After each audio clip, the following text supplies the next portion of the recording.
തിരുവനന്തപുരം വർക്കലയിലെ കുപ്രസിദ്ധ ഗുണ്ടയാണ് ഹെൽമറ്റ് മനു എന്ന് വിളിക്കുന്ന ആരോമൽ. തലസ്ഥാന ജില്ലയിലെ വിവിധ പോലീസ് സ്റ്റേഷനുകളിൽ ഇയാൾക്കെതിരെ നിരവധി കേസുകളുണ്ട്. വധശ്രമം, ലഹരി കച്ചവടം ഉൾപ്പെടെയുള്ള കേസുകളിൽ പ്രതിയായ ഹെൽമറ്റ് മനു നാട്ടുകാർക്ക് പേടി സ്വപ്നമാണ്. 3 തവണയാണ് ഇയാൾക്കെതിരെ പോലീസ് കാപ്പ ചുമത്തിയിട്ടുള്ളത്. കാപ്പ ലംഘിച്ച് അയിരൂർ സ്റ്റേഷൻ പരിധിയിലെത്തി ആക്രമണം നടത്തിയ കേസിൽ പ്രതി വീണ്ടും പിടിയിലായി. ജില്ലാ പോലീസ് മേധാവിയുടെ നിർദ്ദേശാനുസരണം രൂപീകരിച്ച പ്രത്യേക അന്വേഷണ സംഘമാണ് മനുവിനെ സാഹസികമായി പിടികൂടിയത്. അറസ്റ്റ് ചെയ്യുന്നതിനിടെ പോലീസിനെ ചെറുക്കാൻ ശ്രമിച്ച പ്രതിയെ ബലപ്രയോഗത്തിലൂടെയാണ് കീഴ്പ്പെടുത്തിയത്.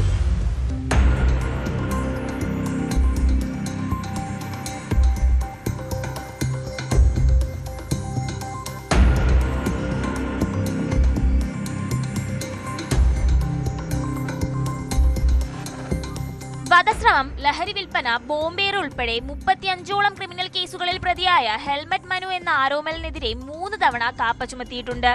മുൻപ് 2 തവണ കാപ്പ നിയമം ലംഘിച്ചതിനും ഇയാൾക്കെതിരെ കേസുകളുണ്ടായിരുന്നു. 3-ാം തവണയും കാപ്പ ലംഘിച്ച് അയിരൂർ സ്റ്റേഷൻ പരിധിയിലെത്തി മുൻവൈരാഗ്യമുള്ള ഒരു കുടുംബത്തെ ക്രൂരമായി ആക്രമിച്ച ശേഷം ഒളിവിൽ കഴിയുകയായിരുന്നു ഇയാൾ. ഈ കേസിലെ അന്വേഷണത്തിനൊടുവിലാണ് പ്രതി വലയിലായത്.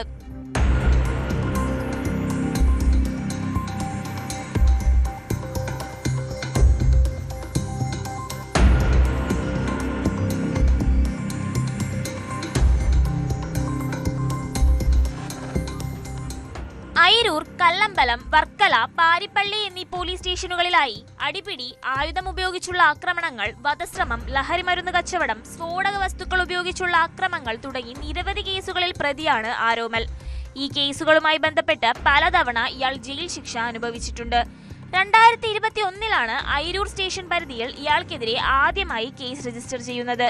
ചുരുങ്ങിയ കാലയളവിലാണ് ആരോമൽ പ്രദേശത്തെ ഭീതിയിലാഴ്ത്തിയ കുപ്രസിദ്ധ ഗുണ്ടയായി മാറിയത്.